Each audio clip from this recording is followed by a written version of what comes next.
BA second year की class में आप सभी का बहुत बहुत स्वागत है। प्राचीन इतिहास पेपर 1 के मॉडल पेपर के बारे में आज के वीडियो के माध्यम से चर्चा की जाएगी।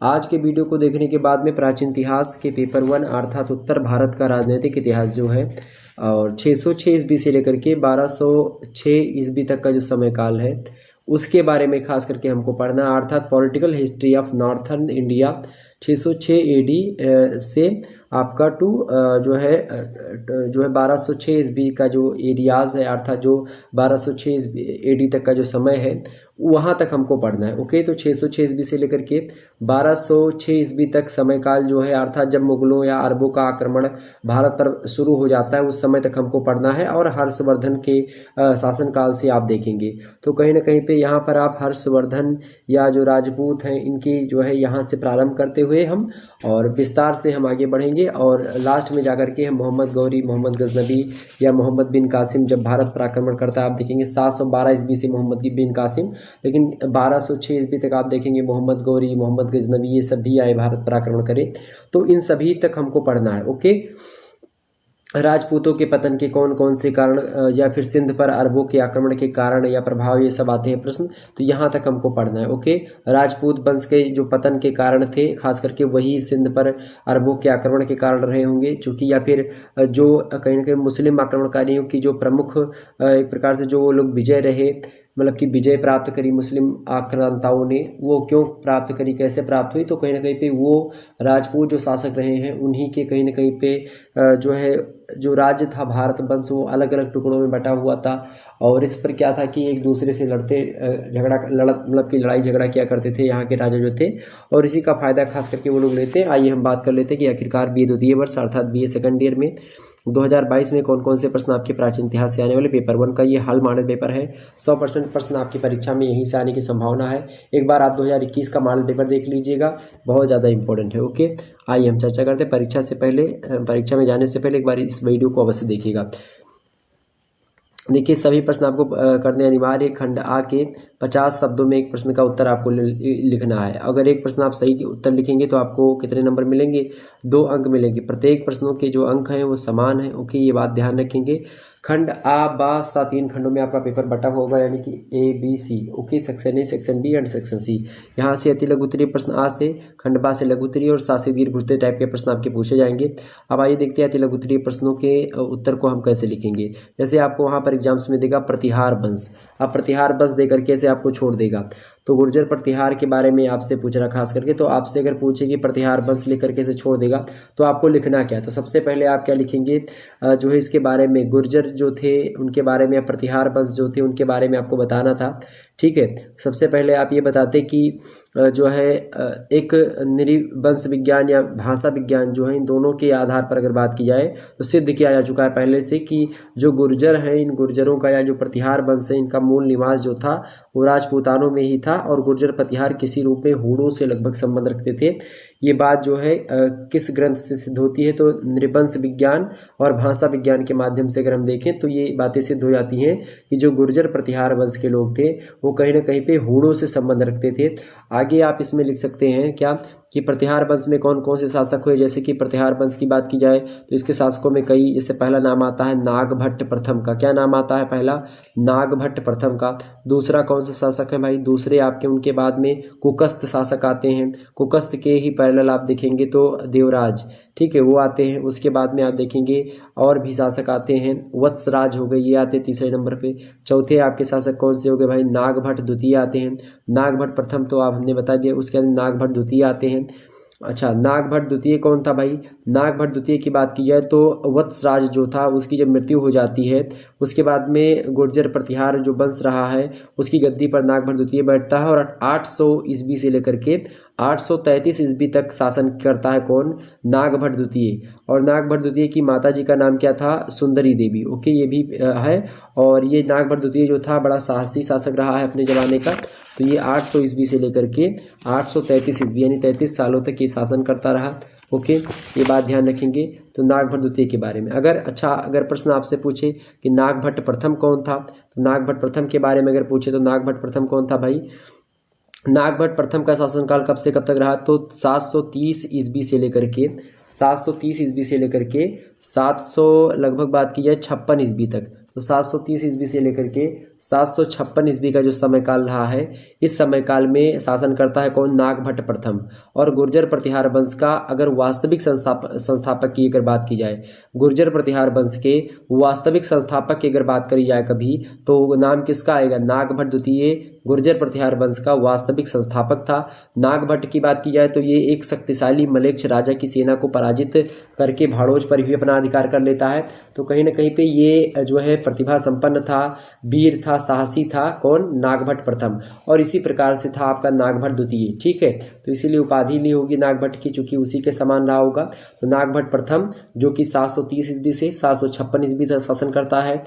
और जो आपका अगला आता है उसका नाम क्या है? नागभट्ट के द्वितीय जो है वो 800 ईस्वी से लेकर के 833 तक शासन रहता है उसका। तो यहाँ पर 4 शासक हमने बता दिए, पहला नागभट्ट प्रथम, दूसरा कुकस्त या फिर आप देखेंगे उसी के पैरेलल देवराज, उसके बाद में तीसरा जो आता है आपका वत्सराज, चौथा जो आता है आपका नागभट्ट द्वितीय, और जो पांचवा इसका शासक आता है वो कौन सा है? रामभद्र। कौन है भाई?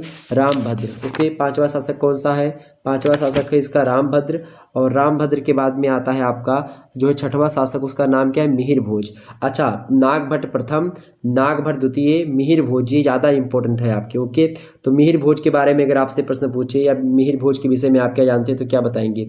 मिहिर भोज की बात की जाए तो 6वें नंबर पर जो शासक आता है प्रतिहार वंश में, खास करके उसके बारे में अगर पूछे एग्जाम्स में, तो ये जो मिहिर भोज है आप देखेंगे कि 730 ईस्वी से 756 ईस्वी तक नागभट्ट प्रथम रहता है। और यहीं पर आप देखेंगे नागभट्ट द्वितीय जो रहता है ये 800 ईस्वी से लेकर के 800 ईस्वी से 833 ईस्वी तक कौन रहता है? आपका नागभट्ट द्वितीय। उसके बाद में जो आता है 800 जो है उसके बाद में कौन आता है? रामभद्र आता है। रामभद्र देखेंगे तो 33 से 36 तक रामभद्र चलेगा, ठीक है। उसके बाद में कहीं ना कहीं पे आप देखेंगे मिहिर भोज जो आता है जो है 836 ईस्वी में ये गद्दी संभालता है। कब? रामभद्र जो है इसको मार करके उसका पुत्र जो था उसका नाम है मिहिर भोज। तो रामभद्र जो था उसको 1836 ईस्वी में गद्दी पर था, चूंकि रामभद्र उस समय 1833 में गद्दी पर बैठा रामभद्र, और उसको उसका पुत्र ही यानी कि मिहिर भोज जो था उसने रामभद्र को मारा, और मारने के बाद में क्या किया? गद्दी पर स्वयं बैठ गया। और दौलतपुर अभिलेख में इस बात का एक प्रकार से दौलतपुर अभिलेख में आप देखेंगे तो प्रयाग और ग्वालियर अभिलेख में जो है इसको जो है आदिब राहु की उपाधि भी दी गई। किसको? मिहिर भोज को। कि क्या कहा जाता है मिहिर भोज को? आदिब राहु। क्या? आदिब राहु की उपाधि से विभूषित किया गया। किस अभिलेख में? दौलतपुर अभिलेख में जो है उसे प्रयाग और ग्वालियर अभिलेख में आदिब राहु की उपाधि से विभूषित किया गया। ओके, तो दौलतपुर अभिलेख में किससे? प्रयाग से, और ग्वालियर अभिलेख में आदिब राहु। ये 2 उपाधियाँ इसकी खास करके फेमस हैं। और अत्यंत वीर राजा रहा है मिहिर भोज, पराक्रमी रहा है और प्रतापी सम्राट के रूप में हमारे सामने आता है। तो इस प्रकार से इसका नाम भी एग्जाम में पूछा जाता रहा है, तो इसलिए हमने यहाँ पर आपको बता दिया। तो आपकी समझ में आ गई होंगी बातें कुछ मात्रा में। आगे हम बढ़ते हैं और अगला प्रश्न देखते हैं। तो प्रतिहार वंश के बारे में निश्चित तौर पर आपकी समझ में बातें आ गई होंगी। अगला प्रश्न आपके समक्ष है गोपाल। गोपाल कौन था भाई? गोपाल की बात की जाए तो ये पाल वंश का जो प्रथम शासक है ये गोपाल ही है। पाल वंश जो रहा है हिंदी मतलब कि इतिहास का, पाल वंश जो है ये पाल वंश का प्रथम शासक कौन है? पाल वंश का प्रथम शासक गोपाल ही था। और इसके पिता का नाम क्या था? इसके पिता का नाम है गोपाल के बप्पट। बप्पट किसके पिता का नाम है? गोपाल के पिता का नाम क्या है? बप्पट है। और प्रसिद्ध सेना नायक ये रहे कौन? बप्पट जो थे वो प्रसिद्ध सेना नायक थे। जो गोपाल था यानी कि बप्पट का लड़का वो बड़ा ही साहसी था, बड़ा ही वीर था। इसीलिए आप देखेंगे तो एक इसने ही एक जो है वंश की स्थापना करता है। ये उस वंश का क्या नाम है? पाल वंश की स्थापना करता है। और गोपाल जो गद्दी पर बैठता है इसका शासनकाल जो रहा है 750 ईस्वी से लेकर के, ध्यान सुनिएगा, 750 ईस्वी से लेकर के इसका शासनकाल 770 ईस्वी तक, अर्थात आप देखेंगे लगभग 20 सालों तक ये गद्दी पर रहा। इसने देश की अशांति और अव्यवस्था को दूर करने का प्रयास भी किया है। और इसकी मृत्यु कब हो जाती? 770 में जब इसकी मृत्यु होती है तभी ये गद्दी से छोड़ता है। आप देखेंगे उसके यानी कि 50 में बैठता है, उसके बाद में जब तक रहता है जिंदा तब तक गद्दी पर बैठा रहता है। किसी की हिम्मत नहीं होती कि इसको जो है चुनौती दे, उसके चाहे जो है प्रजा की ही बात हो या फिर कोई अन्य शासक की। तो गोपाल जो रहा है ये बड़ा ही प्रतापी और बड़ा ही साहसी शासक रहा है अपने ज़माने का। 750 से लेकर के 770 ईस्वी तक शासनकाल में रहा, अर्थात शासन की गद्दी पर बैठा रहा। पाल वंश का वास्तविक संस्थापक यही है। ओके, ये बात आप ध्यान रखेंगे। तो ये क्लियर हो गई बातें, पाल वंश के बारे में आपकी चीज़ें क्लियर हो गई, समझ में आ गई। अगर आपसे पूछे कि जो है महेंद्रपाल प्रथम, एक नाम आता है महेंद्रपाल प्रथम का, और महेंद्रपाल जो प्रथम है खास करके, जब आप देखेंगे जो मिहिर भोज है राजा, ये प्रतिहार वंश का है, और मिहिर भोज जो है जब उसकी मृत्यु हो जाती है तो उसी मिहिर भोज के बाद में इसका पुत्र है निर्भर राज महेंद्रपाल। तो निर्भर राज जो है किसका पुत्र है? मिहिर भोज का पुत्र कौन है? निर्भर राज। निर्भर राज महेंद्रपाल प्रथम के नाम से 885 ईस्वी में क्या करता है? गद्दी पर बैठता है। ये बात ध्यान रखेंगे। इसकी माता का नाम क्या था? तो इसकी माता का नाम था चंद्रमहारिका देवी। ये बात आप ध्यान रखेंगे। तो ये महेंद्र यानी मिहिर भोज के बाद में गद्दी पर कौन बैठता है? तो प्रतिहार वंश वाले, तो महेंद्रपाल प्रथम बैठता है। ओके, उसके बाद आप देखेंगे तो एक पाल वंश था, पाल वंश के बारे में मैंने आपको बता दिया।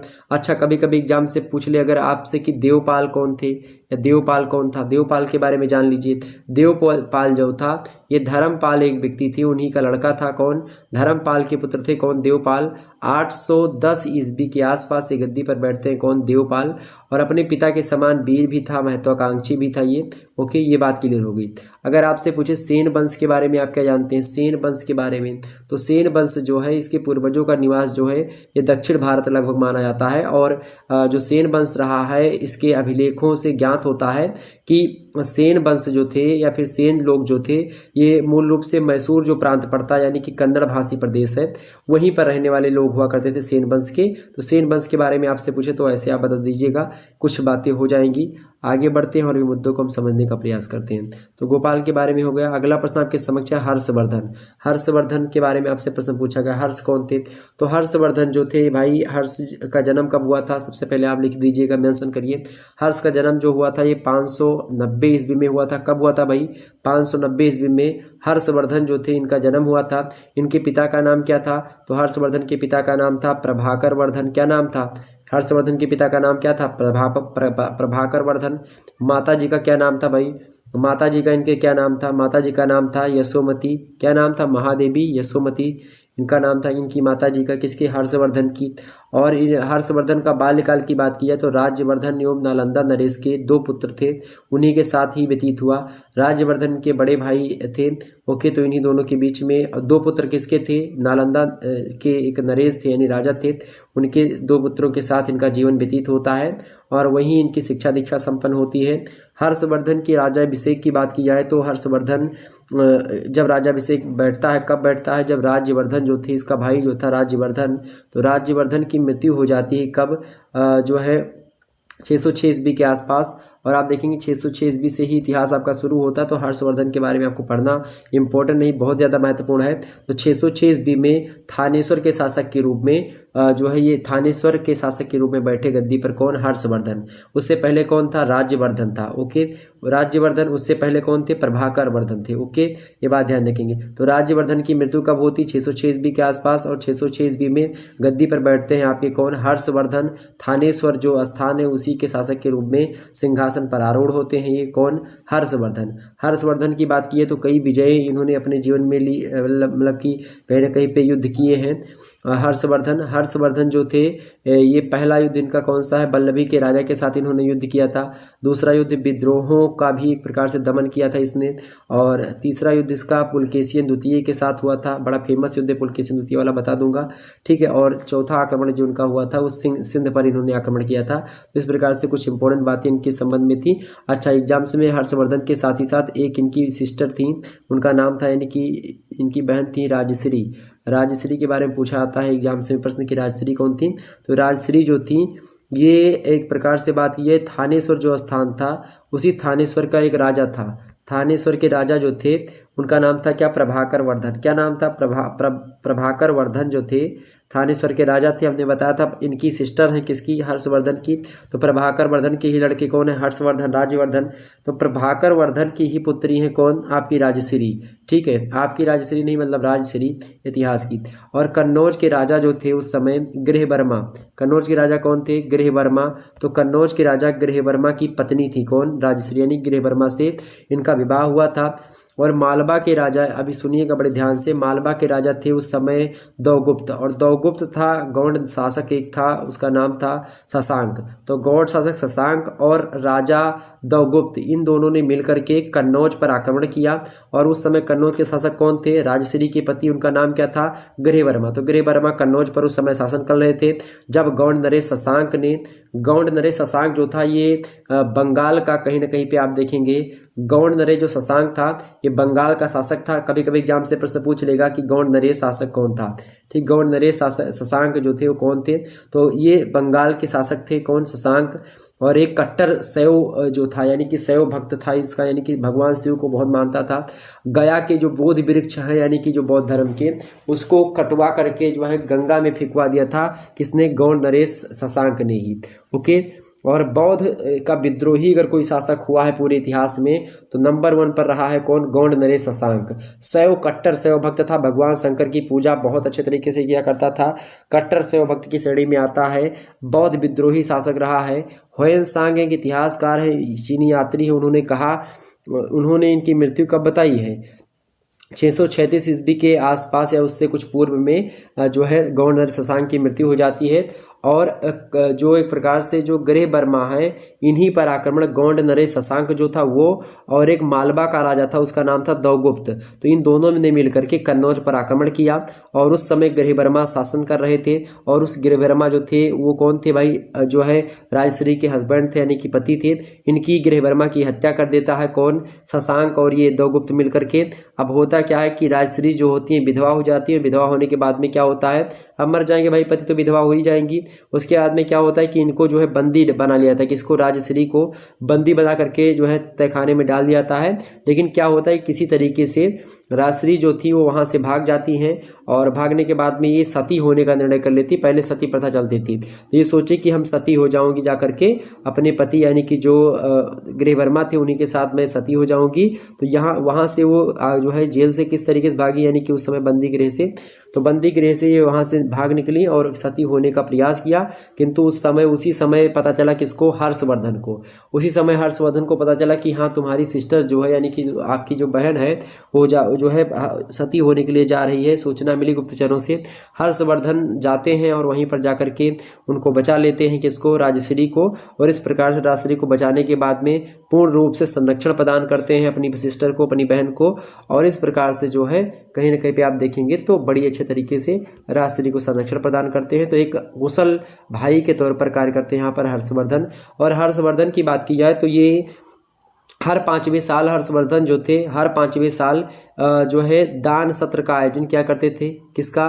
दान सत्र का आयोजन किया करते थे। और इस समारोह में भास्कर वर्मा और ध्रुव भट्ट के अतिरिक्त 18 देशों के जो राजा थे वो सभी लोग भाग लिया करते थे।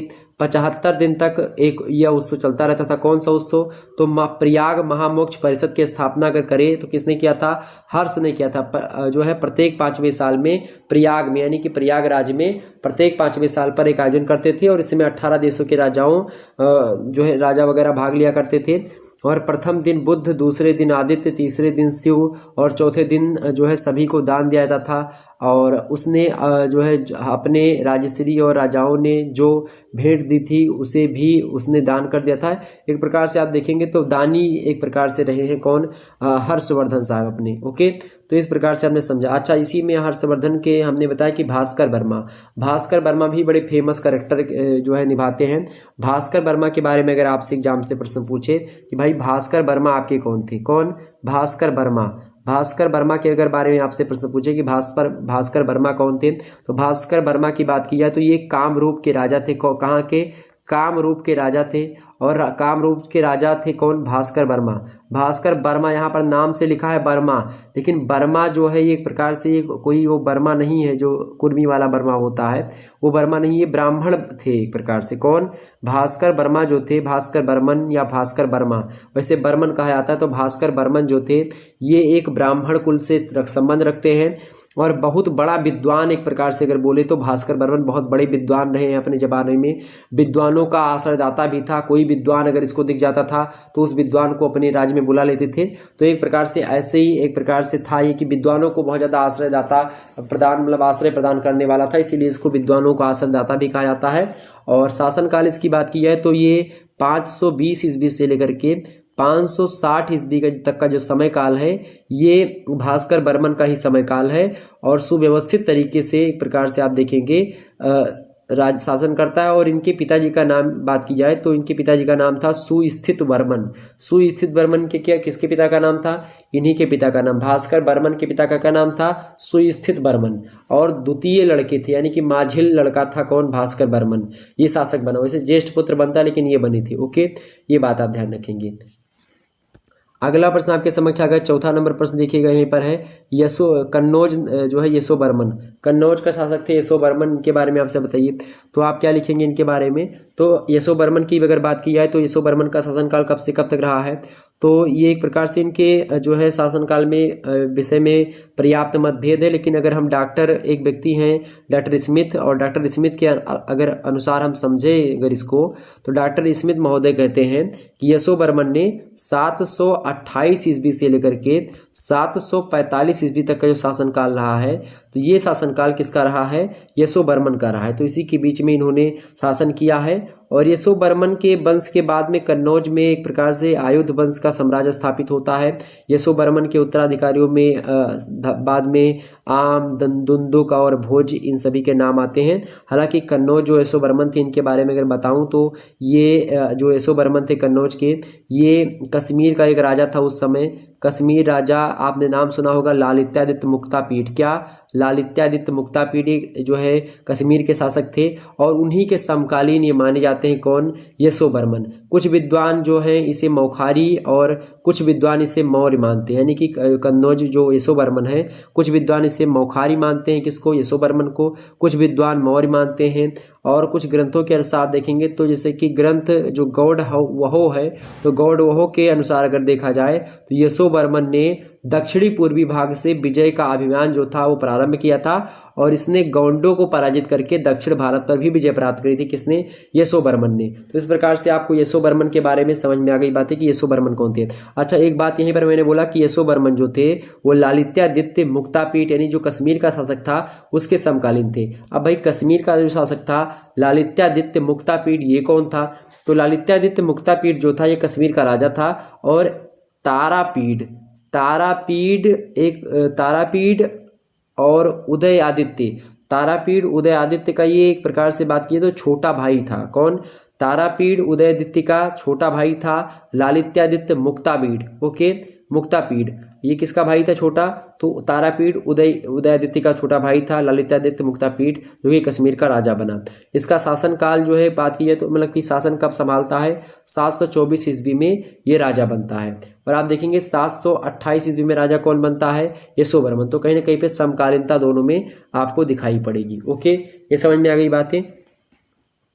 अच्छा, एक वंश आपने और नाम सुना होगा, एक वंश बड़ा फेमस है, कारकोटक वंश। तो यहीं पर आपको सब बता दूं ताकि आपको कोई दिक्कत ना हो, सारे के सारे रिवीजन आपके हो जाए, रिवीजन क्लास के तौर पर इसको आप एंजॉय करें। कारकोटक वंश की स्थापना किसने की थी भाई? कारकोटक वंश की स्थापना तो कश्मीर के दुर्लभ वर्धन एक व्यक्ति था, वो एक प्रकार से क्या था? कांग्रेस मतलब कश्मीर का दुर्लभ वर्धन नाम का जो राजा था उसने कारकोटक वंश की स्थापना करी थी। कब करी थी? तो 7वीं शताब्दी के अंतिम चरण में, अर्थात लगभग 675 के बाद आप देखेंगे तो इसकी स्थापना जो है कारकोटक वंश की होती है। तो इस प्रकार से हमने आपके समक्ष बताई। आगे समझते हैं। अगर आपसे पूछे कल्हड़ की राजतरंगिणी वगैरह के बारे में तो आप बता दीजिएगा, कोई दिक्कत नहीं उसमें। कल्हड़ ने लिखा है कौन? राजतरंगिणी। ओके, और कश्मीर प्रदेश के बारे में पूर्ण जानकारी मिलती है जिसमें आप ललित्यादित्य मुक्तापीड के बारे में भी पता लगा सकते हैं। राजतरंगिणी के लेखक कौन है? कल्हड़ है। और कश्मीर के इतिहास पर पूर्ण प्रकाश जो है इन्होंने डालने का प्रयास किया है, ये बात आप ध्यान रखेंगे। अच्छा, अगला प्रश्न आपसे पूछा गया भाई, अगला प्रश्न आपसे पूछा गया कि मुंज कौन था? मुंज कौन थे भाई? मुंज की बात की जाए तो ये वाकपति मुंज इनका पूरा नाम था। सियक हर्ष एक व्यक्ति हैं, सियक हर्ष। ठीक है, ध्यान से सुनिएगा। सियक हर्ष के ये कौन है? पुत्र हैं। कौन? वाकपति मुंज। तो वाकपति मुंज इनका पूरा नाम है। सियक हर्ष के लड़के हैं कौन? मुंज। और सियक हर्ष की मृत्यु के बाद में यही वाकपति मुंज जो है, चूंकि उसका लड़का है इसीलिए ये शासनकाल पर मतलब कि शासन की गद्दी पर बैठता है, बागडोर संभालता है। कब बैठा शासनकाल में? मुंज का शासनकाल कब से कब तक माना जाता है? तो 973 ईस्वी से लेकर के 973 ईस्वी से लेकर के 995 ईस्वी तक का जो समय काल है, 73 से 973 से 995, 973 से लेकर के 995 ईस्वी तक का जो समय काल है, ये वाकपति मुंज का ही शासनकाल है। और वाकपति मुंज की बात की है तो इसने कलचुरियों के साथ युद्ध लड़ा, गुजरात के जो चालुक्य राजा थे उनके साथ इसने युद्ध लड़ा, और इसी के साथ ही साथ जो है गोहिलों से युद्ध लड़ा, होड़ों के साथ भी युद्ध लड़ा। मतलब एक प्रकार से युद्ध इसने किए, कोई दिक्कत नहीं थी उसमें। और यही था वाकपति मुंज। आपकी समझ में आ गई होगी मुंज के बारे में कुछ बातें। अच्छा, अगर आपसे पूछे कि और भी चीज़ें पूछ सकता है आपसे कि जो है धंग कौन था, आपसे पूछे यहाँ पे मुंज कौन था, या पूछ सकता है आपसे धंग कौन था। धंग की बात की है तो यशोवर्मन का ये पुत्र था। कौन? धंग। किसका पुत्र था? यशोवर्मन। चंदेल शासक यशोवर्मन जो थे, यशोवर्मन चूंकि हर्ष के पुत्र थे, और हर्ष की मृत्यु के बाद में यशोवर्मन 925 ईस्वी के लगभग में गद्दी पर बैठते हैं। खजुराहो के लेख में यशोवर्मन की कीर्ति का वर्णन किया गया है। वो हर्ष ने दूसरे हर्ष थे ये।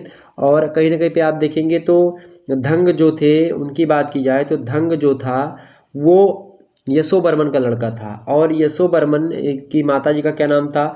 यशोवर्मन की पत्नी कौन थी? आपकी पुष्पा देवी थी। उन्हीं का लड़का था कौन? धंग। और 950 ईस्वी में गद्दी पर बैठता है ये। और खजुराहो के अभिलेख से ज्ञात होता है कि धंग जो है उसका राज्य मिल्सा से लेकर के तमसा और यमुना नदी से लेकर के नर्मदा नदी तक जो है फैला हुआ था। किसका? धंग का। ओके, ये ध्यान रखेंगे। और चंदेल शासक रहा है ये। चंदेल शासक यशोवर्मन का ही लड़का है। कौन? धंग। ओके, विद्याधर के नाम से भी इसी को जाना था। तो विद्याधर जो है या फिर चंदेल शासक धंग, विद्याधर, ये एक ही बात है। विद्याधर बहुत ही महत्वाकांक्षी था और एक प्रकार से चंदेल राज्य जो था उस समय चरम उत्कर्ष पर अपने था जब ये था चंदेल शासक धंग। ओके, ये आप ध्यान रखेंगे। आगे बढ़ते हैं। अगला प्रश्न आपके समक्ष है, महमूद गजनबी कौन था? महमूद गजनबी कौन था? भाई फटाफट से बताने का प्रयास करेंगे। महमूद गजनबी कौन था? महमूद गजनबी के बारे में आप सभी लोग जानते होंगे। महमूद गजनबी जो था इसका जन्म जो होता है कब होता है? 1 नवंबर 971 ईस्वी को। 1 नवंबर 971 ईस्वी को 1 नवंबर 971 ईस्वी को महमूद गजनबी जो है इसका जन्म होता है। और सुबुक्तगीन ने उसकी शिक्षा की उचित व्यवस्था करी थी। किसने करी थी? तो सुबुक्तगीन जो था उसने इसकी शिक्षा की उचित व्यवस्था करी थी। किसके? महमूद गजनबी के। और बचपन से ही जो मोहम्मद गजनबी था ये धार्मिक कट्टरता थी इसके अंदर कूट कूट कर भरी हुई थी। महमूद के कार्यों से प्रभावित होता था ये। और ख़ास करके महमूद गजनबी जो था ये बहुत अच्छा कार्य वगैरह भी किया करता था, जिससे सुबुक्तगीन को एक प्रकार से प्रभावित कर ले गया। और सुबुक्तगीन जो है इसके कार्यों से प्रभावित होकर के उसे खुरासान एक स्थान है, प्रांत है, तो उस प्रांत का, खुरासान प्रांत का गवर्नर इसको बना देते हैं मोहम्मद गजनबी को। और साथ ही साथ सुबुक्तगीन की जब मृत्यु हो जाती है तो सरदारों ने जो है उसका छोटा भाई था उस समय सुबुक्तगीन का, उसका नाम है इस्माइल। सुबुक्तगीन का लड़का कौन है? इस्माइल। मतलब कि बोल रहा हूँ मैं, लड़का भाई था, छोटा भाई था। कौन? इस्माइल। तो जब उसकी मृत्यु हो जाती है सुबुक्तगीन की तो इस्माइल गद्दी पर बैठता है, सुल्तान घोषित हो जाता है, और जिससे इस्माइल तथा महमूद के बीच में युद्ध छिड़ जाता है। चूँकि जो है प्रबल दावेदारी उस समय पेश कर रहा था। कौन कर रहा था? वो कर रहा था आपका कौन? जो है महमूद गजनबी। लेकिन बैठा दिया गया किसको? इस्माइल को, चूँकि वो राजा का भाई था, सुल्तान का। और इस युद्ध में क्या होता है कि जो महमूद गजनबी है विजयी होता है और उसने पूरा का पूरा साम्राज्य जो है अपने कब्जे में कर लिया और उस पर जो है अधिकार कर लिया। इस्माइल को कारागार में बंद कर दिया। और महमूद की अगर बात की है तो एक महत्वाकांक्षी सम्राट भी रहा है ये, और अपने साम्राज्य विस्तार में एक प्रकार से बहुत सारे कार्य इसने किए हैं। और खलीफा से यमीन उद दौला यानी कि सरदार का दाहिना हाथ, यमीन उद दौला माने क्या होता है? सरदार का दाहिना हाथ। और अमीन उल मिल्ला यानी मुसलमानों का संरक्षक। तो उसने जो खलीफा उस समय हुआ करते थे उन खलीफा से कहा कि मुझे यमीन उद दौला की उपाधि दो और अमीन उल मिल्ला की। तो इसने क्या किया? यमीन उद दौला यानी कि यमीन उद दौला यानी सरदार का दाहिना हाथ और अमीन उल मिल्ला यानी मुसलमानों का संरक्षक, ये 2 उपाधियाँ प्राप्त करी। और धार्मिक उत्साह के कारण से क्या किया? जो ये था महमूद गजनबी, इसने अपने साम्राज्य का तेज़ी से विस्तार किया। और आप देखेंगे मध्य एशिया हो या सिस्तान हो, ईरान हो और हिंद में तमाम सारे जो युद्ध हैं इसी लड़ता रहा। 1000 ईस्वी से लेकर के 1027 ईस्वी तक 1000 ईस्वी से, बड़ा ध्यान से सुनिएगा, 1000 ईस्वी से लेकर के 1027 ईस्वी तक जो है इसने भारत पर कुल मिलाकर के 27 सालों में ही 17 बार, लगभग कितनी बार, 17 बार आक्रमण करता है कौन, महमूद गजनबी। ये बात आप ध्यान रखेंगे, तो ये इसीलिए फेमस है आपका, ओके, महमूद गजनबी। समझ में आ गई बातें। अच्छा, पूछा जाए मोहम्मद गौरी कौन था।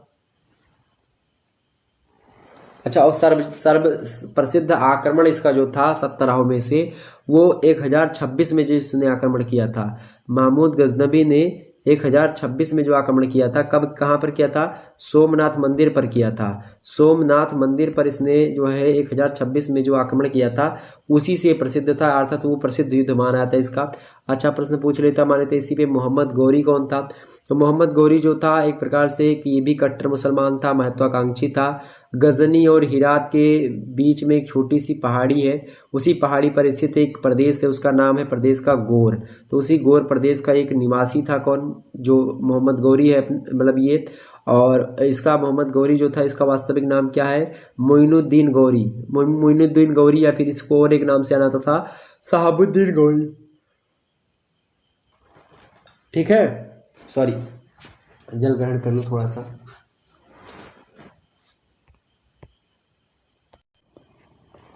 हाँ, तो मैं मोहम्मद गौरी के बारे में बता रहा था आपको।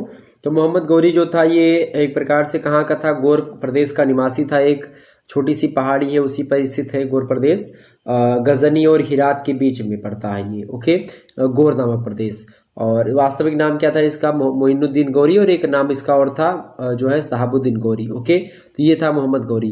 मोहम्मद गौरी ने भी भारत पर कई आक्रमण किए थे और उसके कई उद्देश्य थे। तो उद्देश्य कभी कभी एग्जाम से पूछा था कि मोहम्मद गौरी के भारत पर आक्रमण के क्या क्या उद्देश्य थे। तो पहला उद्देश्य इसका ये था भाई मोहम्मद गौरी का कि ये धन की लालसा इसके अंदर थी, यानी धन लूटना चाहता था। तो धन की लालसा थी, इसीलिए इसने आक्रमण किया भारत पर। दूसरा कारण क्या था इसका, यानी उद्देश्य था गौर साम्राज्य की रक्षा करने के लिए, गौर साम्राज्य की रक्षा करने के लिए इसने भारत पर आक्रमण किया। तीसरा इसका उद्देश्य ये था भारत पर आक्रमण करने का कि इस्लाम धर्म का क्या करना था भाई, इस्लाम धर्म का प्रचार करना था, इसको इसलिए किया। और जो चौथा इसका उद्देश्य ये है कि स्वदेश गौरव में वृद्धि करनी थी, स्वदेश गौरव में वृद्धि करने के लिए इसने जो है उद्देश्य बनाया था।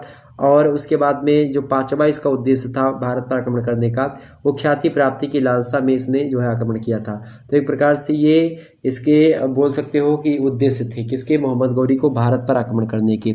और ख़ास करके इसी में कभी कभी पूछ जाता है आपसे कि जो है, अच्छा यहाँ पर पूछ लिया गया क्या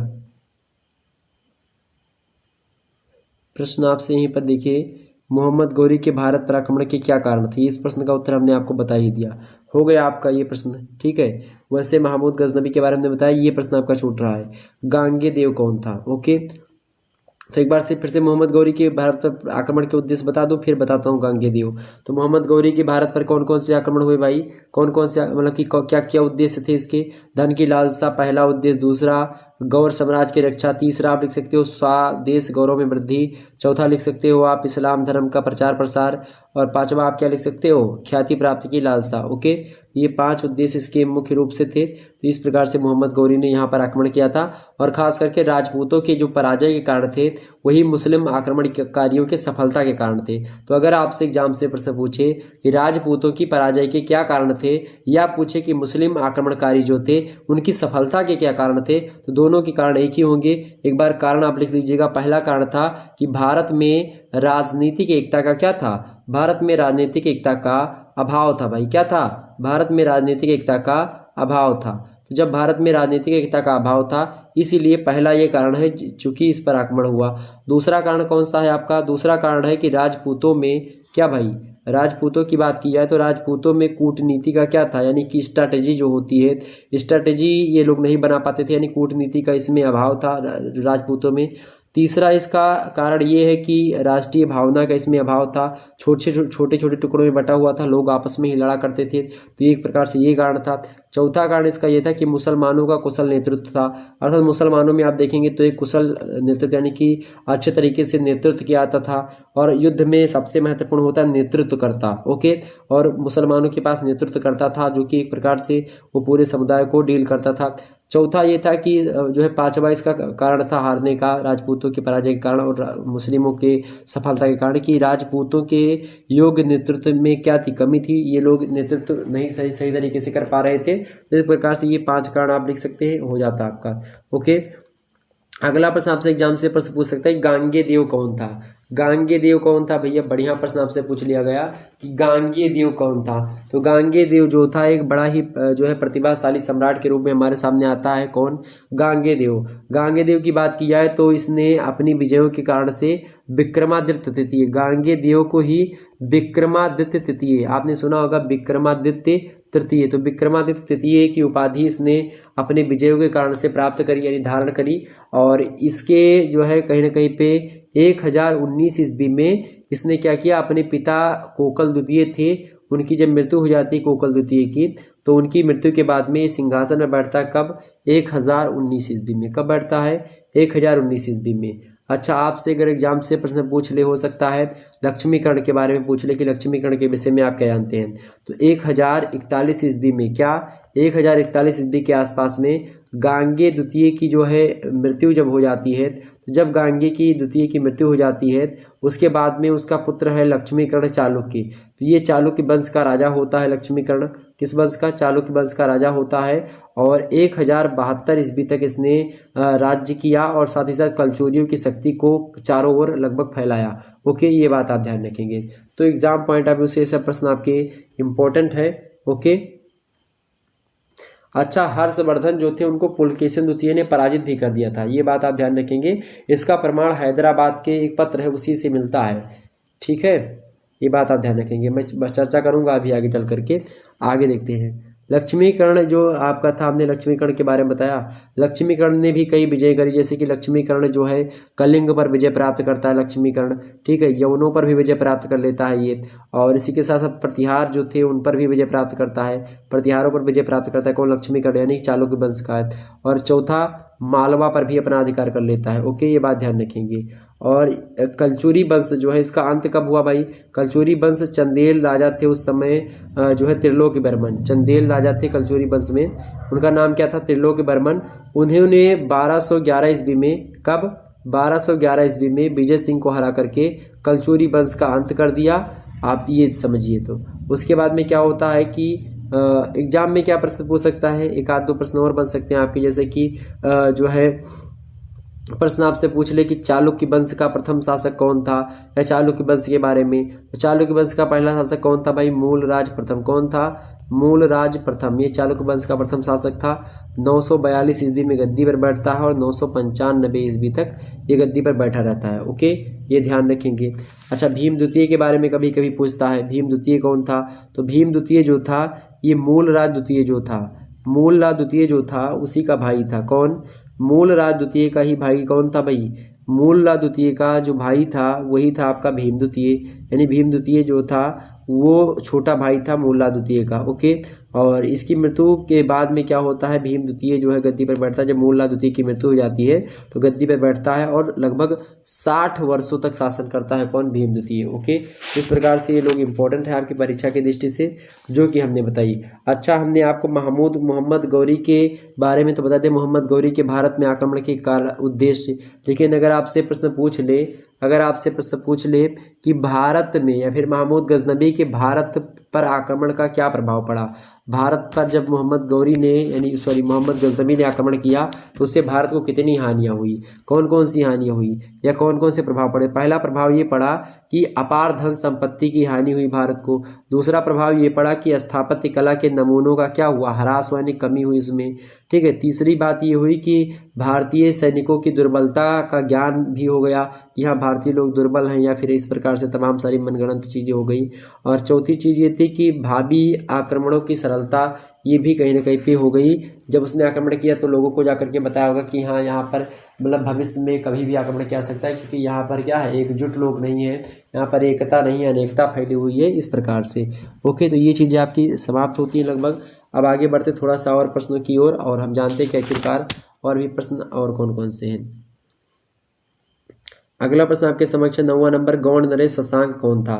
गौंड नरेश शशांक के बारे में हमने आपको बता ही दिया था। तो गौंड नरेश शशांक के बारे में आपको बता दिया था, नहीं पता क्या, गौड़ नरेश शशांक के बारे में हमने शुरुआत में ही आपको बता दिया है कि गौड़ नरेश शशांक जो था वो कहाँ था भाई, बंगाल का लगभग शासक था। कौन, जो आपका था शशांक। ओके, शशांक जो था आपका ये कहाँ का शासक था भाई, शशांक। गौड़ नरेश शशांक कौन था, शैव भक्त था, कट्टर शैव भक्त था। क्या करता था, कट्टर शैव भक्त था।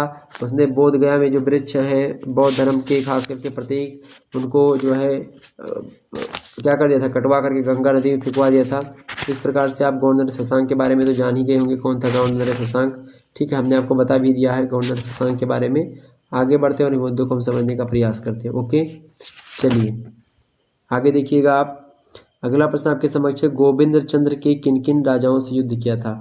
गोविंद चंद्र ने किन किन राजाओं से युद्ध किया था। कौन भाई, गोविंद चंद्र ने।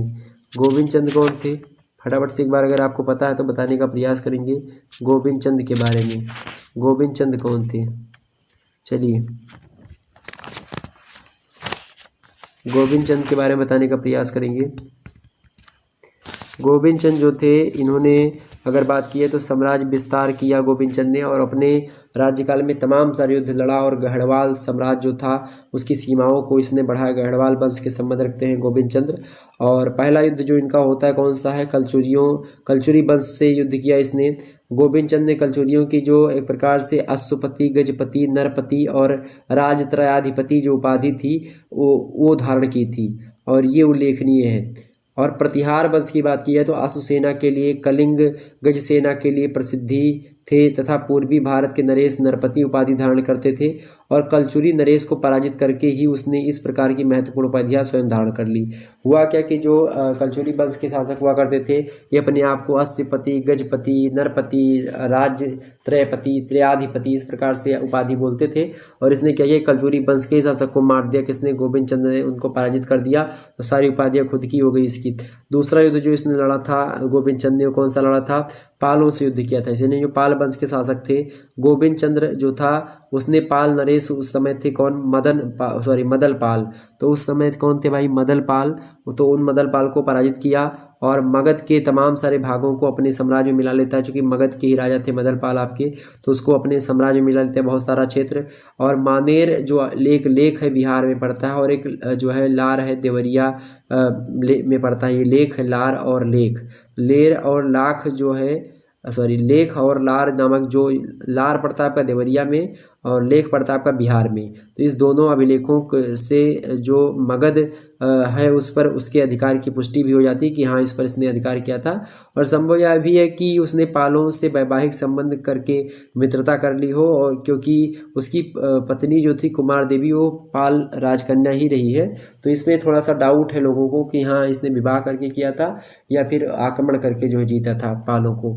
ठीक वैसे युद्धों का वर्णन मिलता है। वहीं तीसरा जो इसका युद्ध है, चंदेलों से इसने युद्ध लड़ा था। किसने, गोविंद चंद्र ने चंदेलों से युद्ध लड़ा था। गढ़वाल वंश का ये है आपका कौन, ये गोविंद चंद्र। ओके, इसने चंदेलों से युद्ध लड़ा। और इसके समकालिक चंदेल राजा उस समय थे नरेश जयवर्मा। 1115 ईस्वी में वो बैठता है शासनकाल में, 1120 तक शासन करता है नरेश जयवर्मा। तो उसी को ही इसने हराया था। किसने, मतलब कि जो गोविंद चंद्र था इसने हराया था। चंदेल शासक थे उस समय कौन, नरेश जयवर्मा। 1115 में गद्दी पर बैठते हैं और 1120 ईस्वी में थे, इनको हराया। और 1147 ईस्वी में जो है छतरपुर से प्राप्त लेख में ये जानकारी मिलती है इसके बारे में, इस युद्ध के बारे में, कि चंदेलों ने इस भाग पर पुनः फिर से अधिकार कर लिया था। जो युद्ध किए उन्होंने किया, पराजित किया चंदेलों को। उसके बाद में क्या हुआ कि पुनः जो है चंदेलों ने आक्रमण करके इनसे छीन लिया था वो। और चौथा जो है इसका युद्ध वाला है दसाड़ विजय इसने प्राप्त की। दसाड़ विजय यानी जो गोविंद चंद्र है इसने एक प्रकार से परमार नरेश वर्मा थे, उस नरेश जो थे उस समय परमार के, वो कौन थे, यशो वर्मा। तो यशो वर्मा से एक प्रकार से दासराण यानी कि पूर्वी मालवा जो था उसको उसका कुछ भाग जो है या फिर लगभग उसका भाग पूरा का पूरा छीन लेता है। और रंभा मंजरी नाटक में आप देखेंगे इस चीज़ की पुष्टि भी हो जाती है। और वहाँ विजय दिवस भी मनाया जाता है इस बात को लेकर के। तो इस प्रकार से यहाँ पर कुछ गोविंद चंद के बारे में बातें थी जो कि हमने आपको बता दी। निश्चित तौर पर आपके यहाँ पर अति लघुत्तरीय टाइप के जो प्रश्न थे वो समाप्त होते हैं। अब हम आगे बढ़ेंगे जो है लघुत्तरीय टाइप के प्रश्न। यहाँ सभी प्रश्न करने हैं आपको खंड वाक्य, 200 शब्दों में एक प्रश्न का उत्तर लिखना है। पहला प्रश्न आपसे पूछ लिया गया भाई, पहला प्रश्न आपसे पूछा गया, बड़ा अच्छा प्रश्न है, देखिएगा बहुत अच्छा प्रश्न है। एग्जाम पॉइंट ऑफ व्यू से प्रश्न पूछा गया कि वर्धन वंश का संक्षिप्त परिचय दीजिए। वर्धन वंश का संक्षिप्त परिचय दीजिए। देखिए भाई, वर्धन वंश की बात की जाए तो दिल्ली और पंजाब के लगभग भूभाग पर ही बसा हुआ है ये, और श्रीकंठ प्राचीन काल का एक अत्यंत समृद्धशाली एवं संपन्न जनपद माना जाता है ये। और थानेश्वर जो है इसी जनपद के अंतर्गत एक प्रदेश था, और उसी थानेश्वर के एक प्रकार से वंश में देखेंगे थानेश्वर के ही शासक रहे हैं वर्धन वंश के संस्थापक। सबसे पहले हम बात करेंगे जो है पुष्यभूति की। तो पुष्यभूति जो है थानेश्वर प्रदेश में पुष्यभूति ने लगभग 6वीं शताब्दी में वर्धन राज्य वंश की एक प्रकार से क्या डालती है, नींव इन्होंने डाली। किसने डाली? थानेश्वर में किसने? पुष्यभूति ने डाली। और वर्धन राजवंश का संस्थापक एक प्रकार से पुष्यभूति को ही मान लिया जाता है। और अनेक अभिलेखों जैसे कि वंश खेड़ा अभिलेख हो गया या मधुबन अभिलेख हो गया, इन सभी अभिलेखों से प्राप्त जब हमको जानकारी होती है, उस जानकारी के माध्यम से जो आपका वर्धन वंश है इसका जो है नियम कहीं ना कहीं पे प्रारंभिक राजाओं के कुछ जो है नाम हमको प्राप्त होते हैं। ऐसे उसमें पहले राजा कौन? नरवर्धन। दूसरे कौन से भाई? राज्यवर्धन। तीसरे आदित्यवर्धन। और चौथे कौन थे? आपके प्रभाकर वर्धन। और आप देखेंगे प्रभाकर वर्धन जो थे उन्हीं के तो कहीं ना कहीं पे लड़के थे आपके ये सब हर्षवर्धन वगैरह। और उसके बाद में क्या होता है इनके उसमें थानेश्वर जो था उसके वर्धनों का जो क्रम है वो इतिहास प्रभाकर वर्धन के समय से मिलता है। जो प्रभाकर वर्धन है इतिहास में जानकारी जो है प्रभाकर वर्धन से ही मिलती है। और प्रभाकर वर्धन के समय का खास करके आप देखेंगे इस वंश का, लेकिन वास्तविक संस्थापक की अगर बात की जाए इस वंश के यानी कि वर्धन वंश का जो वास्तविक संस्थापक माना जाएगा वो पुष्यभूति ही माना जाएगा। परंतु शायद पुष्यभूति एक स्वतंत्र शासक के रूप में नहीं था, उसका कोई विस्तृत ऐतिहासिक विवेचन भी आप देखेंगे कहीं से नहीं प्राप्त होता है। तो प्रभाकर वर्धन एक शक्तिशाली राजा था जिसका वितरण हमें आप देखेंगे हर्षचरित्र जो एक रचना है बाणभट्ट की उसमें मिलता है। ओके, तो हर्षचरित्र में मिलता है जो है पूरा का पूरा विवरण इस बारे में। तो वर्धन वंश इस बारे में हमने बता दिया वर्धन वंश के बारे में। अगला प्रश्न आपसे पूछा गया आर करके हर्ष पुलकेशिन युद्ध जो हुआ था उसके बारे में बताइए। हर्षवर्धन और पुलकेशिन द्वितीय इसके बारे दोनों के बीच में क्या हुआ था भाई? युद्ध हुआ था खूब अच्छे तरीके से। अब आइए बात करते हैं कि आखिरकार युद्ध में हुआ क्या था। तो जिस प्रकार से दक्षिण भारत में अपनी धाक जमा कर जो है जिस प्रकार से उत्तर भारत में अपनी धाक जमाए हुए थे उस समय हर्षवर्धन, ठीक इसी प्रकार से दक्षिण भारत में अपनी धाक जमा करके पुलकेशिन द्वितीय जो था वह दक्षिणापथ का स्वामी बन गया था। और इसी प्रकार से आप देखेंगे उत्तर भारत में हर्षवर्धन जो थे अपने राज कर रहे थे, और उत्तरापथ का स्वामी जो था कौन था? आपका हर्षवर्धन। तो उत्तर के हर्षवर्धन थे, दक्षिण के पुलकेशिन द्वितीय था। ओके, और दोनों अपने अपने क्षेत्र के बड़े माने जाने राजा थे। गुजरात तथा मध्य प्रदेश के लिए इन दोनों में प्रतिद्वंद्विता उत्पन्न होती गई। गुजरात है मध्य प्रदेश है बीच में पड़ता, चूंकि मध्य प्रदेश बीच में पड़ता तो उत्तरी और दक्षिणी सीमा के बीच में गुजरात भी उसी के पैरेलल पड़ता है, तो प्रतिद्वंद्विता तो उत्पन्न ही हो गई। और इसके परिणाम स्वरूप क्या हुआ कि हर्ष पुलकेशिन युद्ध का एक प्रकार से कहीं ना कहीं पे देखेंगे तो सूत्रपात प्रारंभ हो जाता है। और उत्तरापथ और दक्षिणापथ के इन दोनों शक्तिशाली राजाओं में आप देखेंगे विंध्य और रेवा के बीच युद्ध होता है। विंध्य और रेवा के बीच में एक जगह है, वहीं पर युद्ध होता है जिसमें हर्षवर्धन जो है हर्षवर्धन की पराजय होती है और ये जीत जाता है कौन? आपका पुलकेशिन द्वितीय। कुछ विद्वान मानते हैं कि इस संघर्ष का कारण जो था पुलकेशिन की हर्ष के शत्रु गुर्जर नरपति जो है दत्त द्वितीय के साथ संधि था, जिसने क्या किया कि बल्लभी राजा जो ध्रुवसेन द्वितीय के आक्रमण के विरुद्ध अपनी सुरक्षा का उपाय सोचा। चूँकि दत्त का काल 629 ईस्वी है और इसीलिए इस संघर्ष की तिथि उसके बाद ही होनी चाहिए। 634 ईस्वी की जो है एहाल प्रशस्ति जो है उस एहाल प्रशस्ति में इस युद्ध के बारे में आप देखेंगे तो वर्णन मिलेगा, परंतु 630 ईस्वी के दानपत्र में इसका उल्लेख नहीं मिलता है। तो इसीलिए इसे 630 ईस्वी और 634 ईस्वी के बीच रखना उचित होगा कि इसी बीच में इसका युद्ध हुआ था। और हर्षवर्धन को पुलकेशियन ने पराजित किया था। इसका प्रमाण हैदराबाद का जो दान पत्र है उस दान पत्र से हम लोगों को मिल जाता है।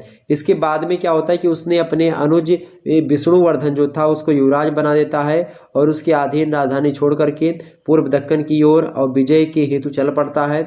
और ऐहोल प्रशस्ति के अनुसार वह 99 ग्राम वाले 3 महाराष्ट्रों का स्वामी हो गया। ह्वेनसांग जो चीनी यात्री हैं वो कहते हैं कि पुलकेशियन के नेतृत्व में महाराष्ट्र के लोगों ने हर्ष के आक्रमण का निराकरण किया और उसने हर्ष को नर्मदा नदी पार करने दिया। और हर्ष की पराजय के बाद उसने परमेश्वर और एक दक्षिणा पथेश्वर की उपाधि भी धारण करी और इसके बाद में समस्त भारत में अपनी प्रतिष्ठा बढ़ाई। और कौशल तथा कलिंग के शासकों ने भी उसके आगे आत्मसमर्पण किया, किसके? पुलकेशियन के। ओके, तो इस प्रकार से हमने बता दी। ओके, आगे समझते हैं अगला प्रश्न आपके समक्ष। तीसरा नंबर प्रश्न देखिएगा, लालित्यादित्य मुक्तापीठ। लालित्यादित्य मुक्तापीठ पर एक संक्षिप्त टिप्पणी लिखिए। लालित्यादित्य मुक्तापीठ के बारे में हमने आपको बता दिया था। कश्मीर के शासक हैं कौन? लालित्यादित्य मुक्तापीठ आपके। ओके, उन्हीं के बारे में आपसे प्रश्न पूछा गया कि लालित्यादित्य मुक्तापीठ के बारे में बताइए। तो चंद्रापीठ की मृत्यु जब हो जाती है, उनकी मृत्यु के पश्चात में कारकोटक जो वंश है उसका सबसे जो प्रभावशाली राजा हुआ है वो लालित्यादित्य मुक्तापीठ हुआ। कारकोटक वंश आपका जो है कश्मीर के आसपास पड़ता है। और खास करके आप देखेंगे कन्नौज का शासक जो था उस समय यशोवर्मन। हमने बताया था यशोवर्मन कौन था? यशोवर्मन कौन था भाई? यशोवर्मन जो था आपका जो कन्नौज का शासक था, इसे युद्ध करके उसको पराजित किया। और बाद में क्या होता है, दोनों के बीच में संधि भी हो जाती है। यशोवर्मन और लालित्यादित्य मुक्तापीठ के बीच में संधि होती है।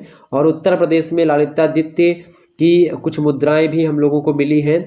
और राजतरंगड़ी में इस युद्ध के विषय में बताया लिखा है। राजतरंगड़ी कल्लड़ किसकी है? कल्लड़ की है, ठीक है।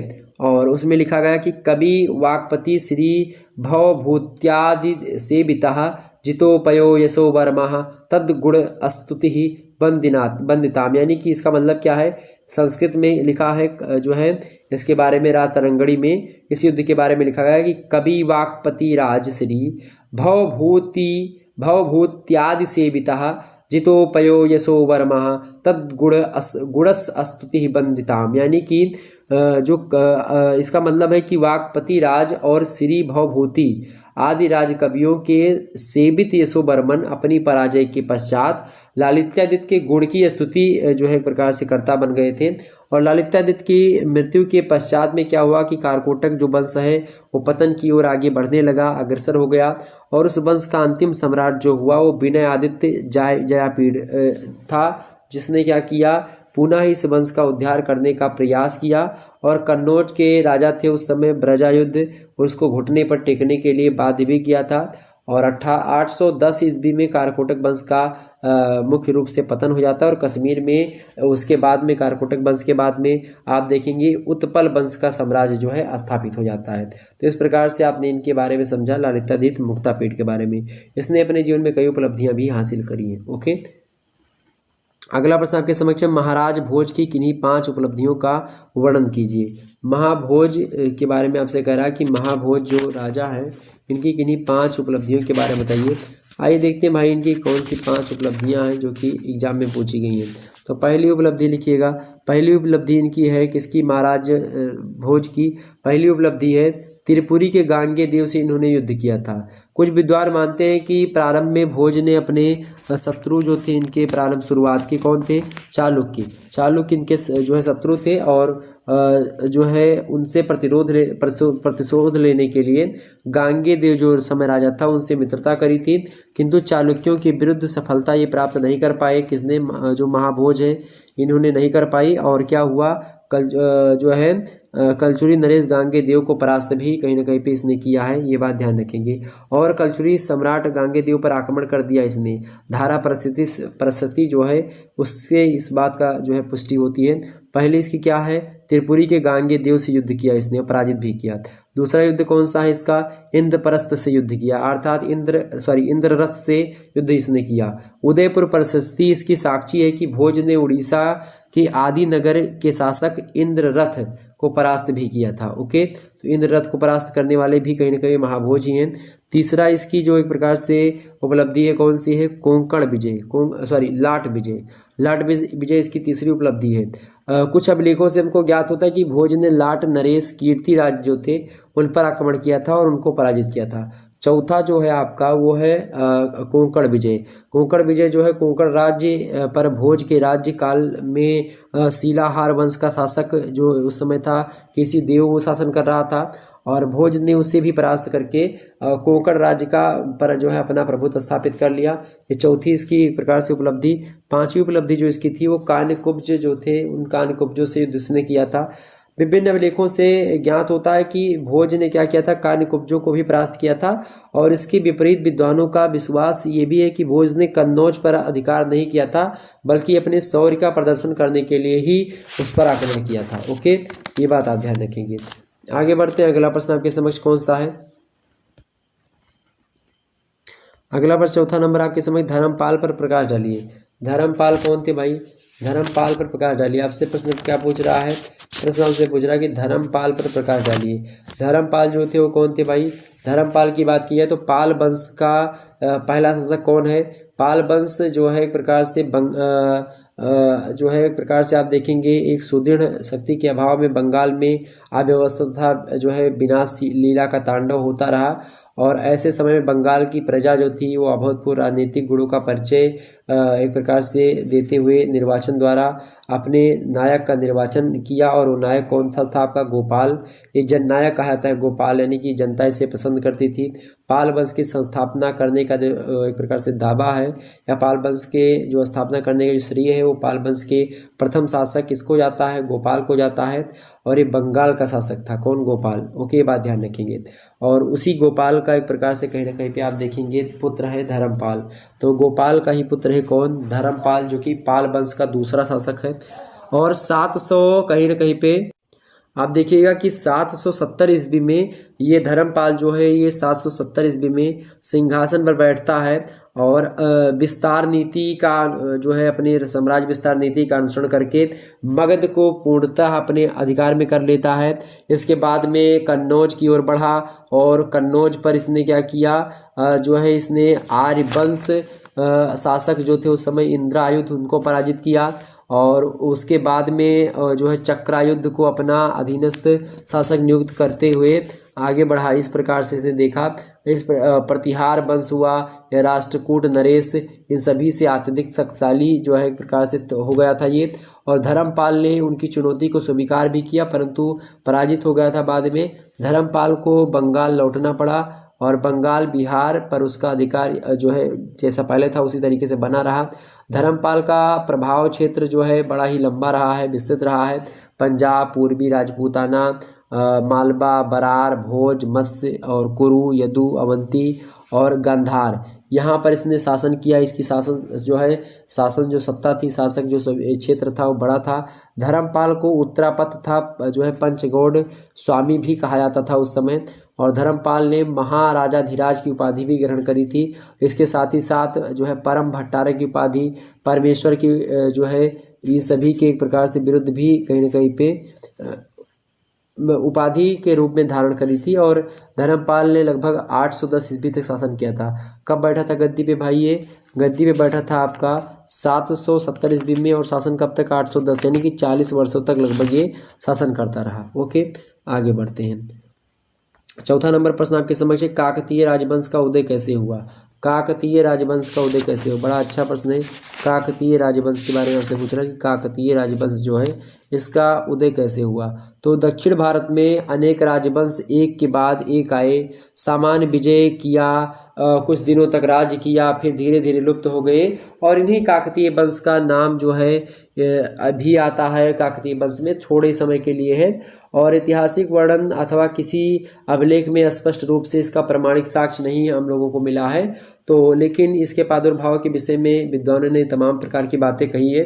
जैसे काकतीय वंश जो राजवंश है इसमें ये तो लगभग किस 1199 से लेकर के लगभग आप देखेंगे 1199 से लेकर के 1261 का जो समय काल है, इसमें इसका प्रथम शासक जो है उसका नाम है जो है गणपति, वो शासन करता है। इसके बाद में गणपति के बाद में आप देखेंगे रुद्रांबा आता है। रुद्रांबा जो है रुद्रांबा की बात की जाए तो ये 1261 ईस्वी से लेकर के 1291 ईस्वी तक, 1291 से लेकर के मतलब 1261 से 1291 ईस्वी तक ये शासन करता है, रुद्रांबा करती है। और उसके बाद में प्रताप रुद्रदेव आते हैं। प्रताप रुद्रदेव की बात की जाए तो ये 1295 से जो है शासन प्रारंभ करते हैं और 1326 ईस्वी तक ये शासन करते हैं। ओके, ये बात ध्यान रखेंगे। तो कहीं ना कहीं पे आप जो देखेंगे काकतीय जो राजवंश है ये इतिहास की बात की जाए तो सबसे छोटा राजवंश रहा है। 1299 से लेकर के 1325-26 के आस तक मतलब के आसपास तक रहा है। और ये इतिहास के पन्नों में खास करके कोई ऐसा शायद ही जो है रहा हो, ये बात ध्यान रखिए।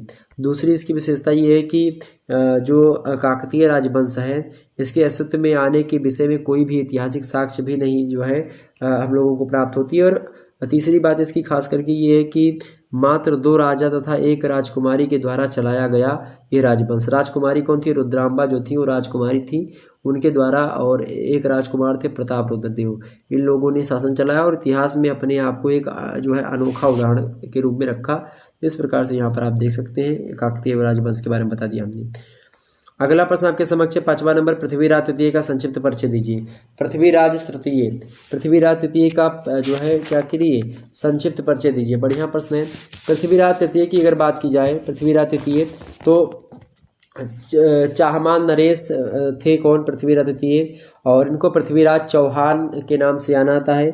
एक मूवी आ रही है अजय देवगन की, पृथ्वीराज चौहान, देखिएगा, उसमें पृथ्वीराज चौहान के बारे में सारी बातें आपको पता चल जाएगी।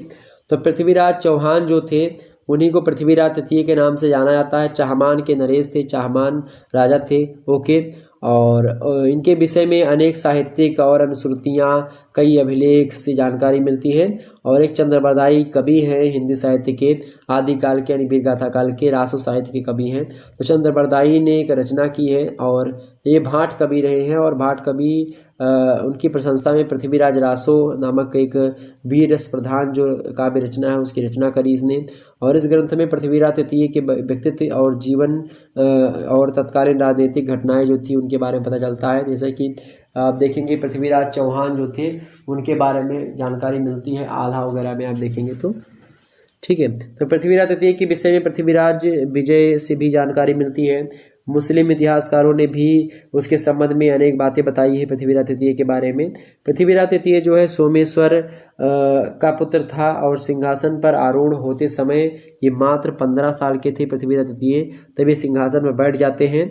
और 1 वर्ष तक उसकी माता जो थी उसकी संरक्षिका के रूप में शासन करती है। और लगभग बात की जाए 1178 ईस्वी में पृथ्वीराज तृतीय ने स्वतंत्र रूप से शासन का भार संभाल लिया था। कब? 1178 ईस्वी में। ओके, ये बात आप ध्यान रखेंगे।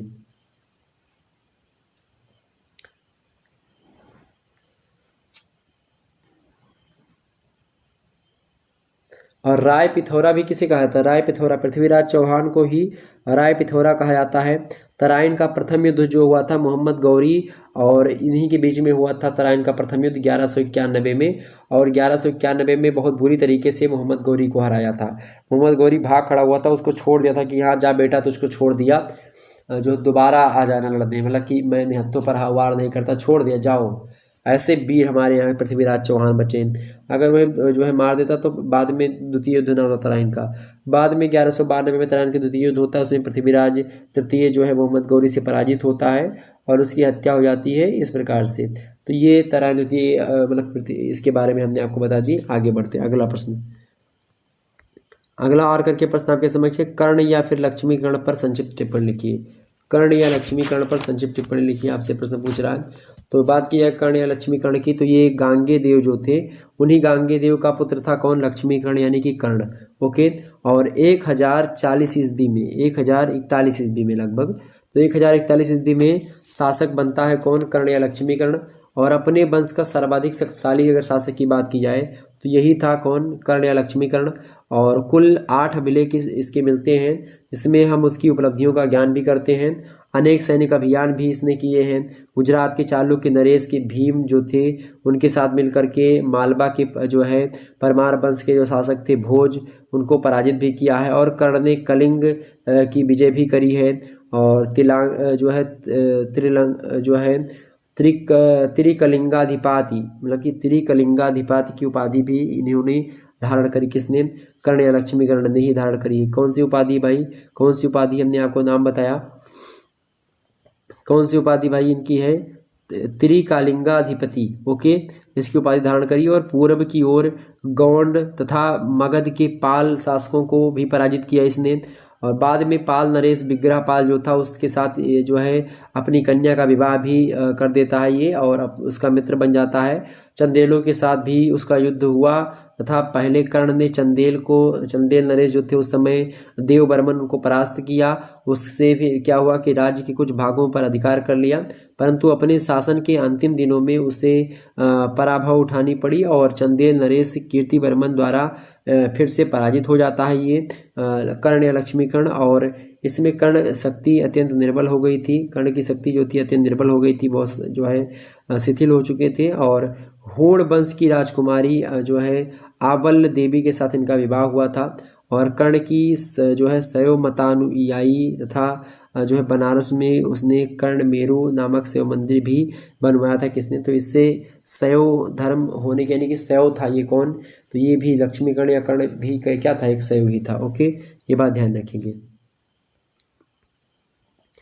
छठवां नंबर प्रश्न आपके समक्ष है, चालुक्यों का परिचय दीजिए।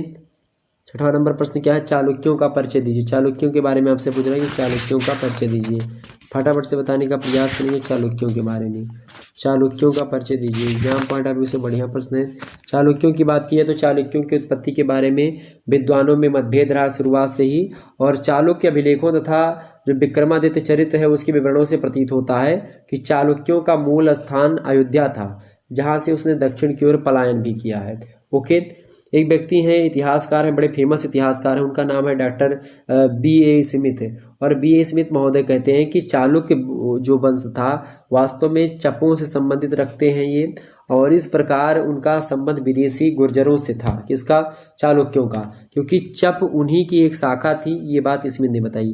स्मिथ का विचार यह भी है कि चालुक्य राजपूताना से दक्षिण की ओर गए थे, और स्मिथ के विचार का खंडन करते हुए डॉक्टर जो है D.C. जो है सरकार आते हैं। Doctor D.C. सरकार इनके मत के खंडन करते हैं और कहते हैं कि चालुक्य एक देशीय कन्नड़ परिवार से संबंधित थे जो अपना संबंध क्षत्रियों से बताते थे। ह्वेन-सांग ने भी, जो पुलकेशिन द्वितीय के दरबार में गया था, चालुक्यों को क्षत्रिय ही माना है। तो इस प्रकार से जो है विभिन्न विद्वानों के अनुसार हमने आपको बता दिया। आगे बढ़ते हैं। अगला प्रश्न आपके समक्ष है, मुस्लिम आक्रमण के विरुद्ध राजपूतों की पराजय के कारण बताइए। मुस्लिम जो है आक्रमण के विरुद्ध राजपूतों की पराजय के कारण पूछे, या फिर राजपूतों के पतन के कारणों का परीक्षण कीजिए पूछे, या फिर आपसे पूछेगा कि मुस्लिम आक्रमणकारियों के विरुद्ध भारतीयों की पराजय के कारणों का वर्णन कीजिए, ऐसे पूछे। तो आप लिखिएगा पहला कारण क्या था? पहला कारण ये था कि भारत में राजनीतिक एकता का क्या था? अभाव था। भारत में कोई राजनीतिक एकता नहीं थी, भारत टुकड़ों में बटा हुआ था। दूसरी बात यह है कि राजपूतों में कूटनीति का भी अभाव था, यानी स्ट्रेटेजी का अभाव था। तीसरी बात यह कि विदेशों से संपर्क भी नहीं था, यानी कि कमी थी उसकी भी। तो ये तीसरा कारण। चौथा कारण कौन सा था आपका? राष्ट्रीय भावना का अभाव, यानी कि आप देखेंगे उस समय राष्ट्रीय भावना या राष्ट्रवाद की भावना ऐसी कोई व्यवस्था नहीं थी, और लोग नहीं जानते थे कि हाँ वो अपने ही राज्य को देश समझते थे। ठीक है, ये चीज़ उसी का राष्ट्र प्रेम। पांचवा आपका कौन सा है? मुसलमानों का कुशल नेतृत्व था, इसके कारण से ये लोग हारे। और छठवीं इसकी अब विशेषता या फिर जो है कारण बता सकते हो कौन से? मुस्लिम आक्रमणकारी, मतलब मुस्लिम आक्रमण के विरुद्ध राजपूतों के पराजय के कारण। तो छठवां इसका कारण ये था कि सीमांत प्रदेशों की सुरक्षा की उपेक्षा भी करी इन लोगों ने। सातवां कारण था कि सामाजिक संगठन दोषपूर्ण था इनका। और आठवीं इसकी जो कमी थी वो कौन सी थी? आठवीं जो एक प्रकार से कारण था वो था कि जनता की उदासीनता थी। नौवां कारण क्या था? कि राजपूतों का नैतिक पतन हो रहा था, नैतिक पतन हो गया था। और अगला 10वां था कि राजपूत शासकों का रिक्त राजकोष था, यानी पैसा रुपया था नहीं। 11वां तुर्कों को धन की प्राप्ति जो है प्रकार से कारण से ये जो है असफल रहा, यानी ये कारण था। ठीक है, आक्रमण किया तो भाई तुर्क लोग पैसा लूटने के लिए आए थे, तो ये कारण था। 12वां कारण था कि राजपूतों द्वारा मूर्ति पूजा में अंधविश्वास बताना। तीसरी बात तो चौथा कारण जो है 13वां कारण कौन सा होगा आपका? कि हिंदुओं की हिंसात्मक नीति का क्या करना भाई? हिंसात्मक नीति जो थी उसका ये कारण बन सकती है। और 14वीं आपकी कौन सी होगी? मुसलमानों के धार्मिक सिद्धांत 15वां कारण कौन होगा, भारतीयों में सैनिक संगठन का अभाव था यानी कमी थी। 16वां इसका कारण ये है कि सामंती सेना पर निर्भरता जो थी वो ज़्यादा हो गई थी। और 17वीं चीज़ है कि अच्छे घोड़ों का भी एक प्रकार से भारतीयों में कमी थे यानी अभाव था। और तुर्कों की कुशल रणनीति थी। तो ये भी एक प्रकार से इतने तमाम सारे कारण थे जो कि हमने आपको बता दिए। आप भाई दीर्घ उत्तरीय प्रश्नों के उत्तर को आप एक बार पढ़ लीजिएगा। लघु उत्तरीय और अति लघु उत्तरीय प्रश्नों के उत्तर हमने बता दिए। केवल 5 प्रश्न यहाँ से केवल 2 प्रश्न करने हैं, 5 प्रश्न कुल मिलाकर के दिए जाएंगे। दीर्घ उत्तरीय टाइप के प्रश्न यानी खंडसा में पूछेंगे, 5 शब्दों में एक प्रश्न के उत्तर को आपको लिखना है। ओके, पहला प्रश्न आपके समक्ष है कि एक विजेता के रूप में हर्ष की उपलब्धियों का समीक्षात्मक मूल्यांकन कीजिए। मोस्ट इंपोर्टेंट प्रश्न एग्जाम में आ सकता है। वहीं अगला प्रश्न आपके समक्ष 8वां नंबर, गढ़वाल कौन थे, जयचंद्र की उपलब्धियों का वर्णन कीजिए। मोस्ट इंपोर्टेंट प्रश्न है। अगला प्रश्न आपसे पूछा गया कि पृथ्वीराज तृतीय चाहमान के शासनकाल की प्रमुख घटनाओं का वर्णन कीजिए। मोस्ट इंपोर्टेंट है एग्जाम पॉइंट ऑफ व्यू से। अगला प्रश्न आपके समक्ष इन सभी प्रश्नों को पढ़ लीजिएगा भाई आप किसी लिए मिले तो। अगला प्रश्न है कि राजपूतों की उत्पत्ति के विभिन्न सिद्धांतों की विवेचना कीजिए। बहुत बढ़िया प्रश्न है एग्जाम पॉइंट ऑफ व्यू से। अगला प्रश्न आपके समक्ष 11वां नंबर प्रश्न देखिएगा कि यद्यपि एक कथन है कि यद्यपि महमूद अनेक गुणों से संपन्न था परंतु भारतीयों के लिए वह केवल एक लुटेरा था। ये कथन है, इस कथन की विवेचना आपको करनी थी। इस प्रकार से ये मॉडल पेपर हमारा यहीं पर समाप्त होता है। मिलते हैं फिर नेक्स्ट वीडियो में। तो उससे पहले बता दूं आपको कि सैन्य विज्ञान का अगर आप लोगों ने नहीं देखा तो देख लीजिएगा। पेपर 2 का पेपर 1 का दे दिया है। पेपर इसी प्रकार से मनोविज्ञान के पेपर 1 और पेपर 2 का दे दिया है। आप लोग देख लीजिएगा मॉडल पेपर। ओके, ये बात ध्यान रखेंगे। और अनिवार्य प्रश्न पत्र जो है पेपर आपका वो भी देख लीजिएगा, प्ले लिस्ट में हमने बता दिया। ओके, ये बात ध्यान रखेंगे। चलिए फिर मिलते हैं नेक्स्ट वीडियो में। तब तक के लिए जय हिंद, जय भारत। आप सभी का बहुत बहुत धन्यवाद हमारे से जुड़ने के लिए। इसी प्रकार से अपना प्यार हमेशा बनाए रखिएगा और आप लोग लगातार इसी प्रकार से बने रहें, यही आशा है। और इसी प्रकार से हमने आप प्राचीन इतिहास का पेपर 1 आज की वीडियो में सॉल्व करवाया और इसी प्रकार से पेपर 2 की वीडियो जल्द ही आपके समक्ष सॉल्व करवाऊंगा। और तमाम सारे सब्जेक्ट के मॉडल पेपर आपके पहले से अवेलेबल हैं, आप लोग उनको देख लीजिएगा। ओके, तो आप लोग उनको एक बार ज़रूर देखिएगा, जितने भी मॉडल पेपर हमने डाल दिए हैं। तो अभी तक चाहे आपके, और ये भी बता दूं 2021 का मॉडल पेपर भी देखिएगा, 2022 का मॉडल पेपर भी देखिएगा। दोनों में बहुत ज़्यादा महत्वपूर्ण दोनों आपके लिए होंगे। ओके, तो दोनों एक प्रकार से आपके लिए बहुत ज़्यादा ज़रूरी है। तो एक बात मेरी यही मानिएगा कि आप लोग ज़रूर देखिएगा उसको। ओके, धन्यवाद।